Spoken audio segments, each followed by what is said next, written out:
Where do you begin? Where do you begin to define and encompass the delicate intricacies and unfathomable inner workings of a bunch of sportsmen unlike any other?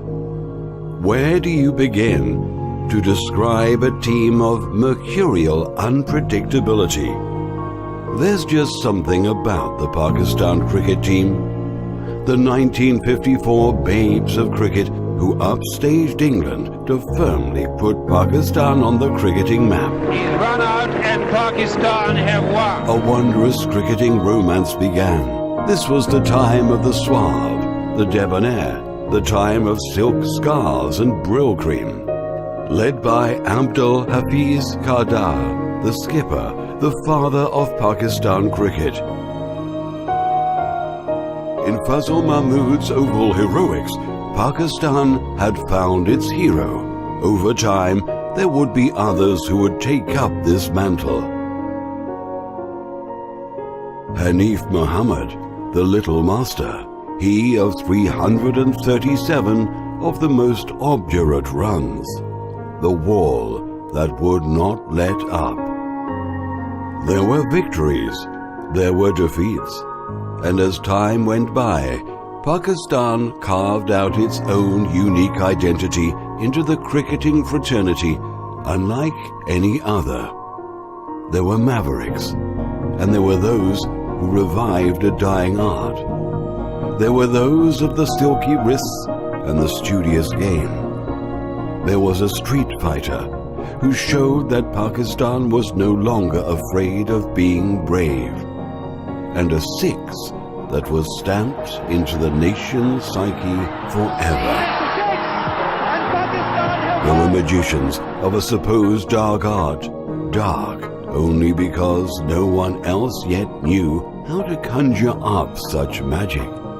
And from there, a new breed of speed came. Speed merchants like nothing the world had ever seen. There was a leader, a captain, who made Pakistan believe they could conquer it all. And they did.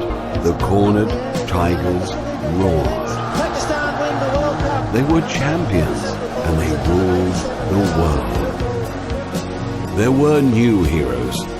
There were wolves who hunted in packs, kings of swings and toe crushers. The Burewala Express would not let anything stand in its way. There were small wrists blazing records. There was a wall to steady it all.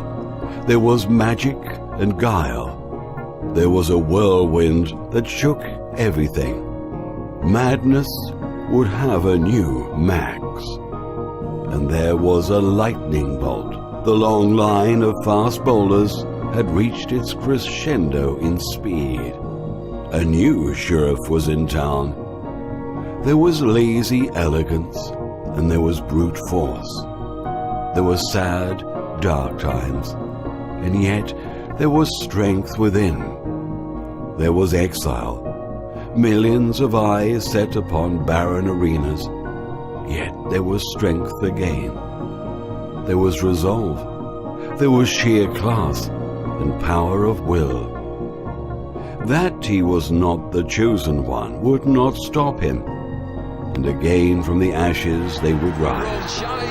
Pakistan cricket would surge again and once again conquer the world. Big game, it's a leg by, who cares? Pakistan win this 2020 World Cup. There was belief, there was redemption. There was a magician, a caster of enchantment. There was a swift rise of a hero, and an even swifter fall. Icarus had flown too close to the sun. Yet it all continued. Alienated from home, this bunch of mercurial, volatile gladiators still marched on. There was the sage, the steady calm. There were vertigo-inducing highs and damning lows. Every bit like what Pakistan cricket is supposed to be. Yet it still goes on. This Pakistan team of the unpredictables, one step maddening, one step conquering. in all their glory and in all their frailty. And so this beautiful theatre of wonderment would continue, every bit as gripping, every bit as enigmatic, every bit as vexing.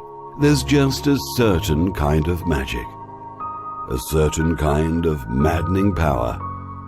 There's just something special about the Pakistan cricket team. Where do you begin to define the undefinables?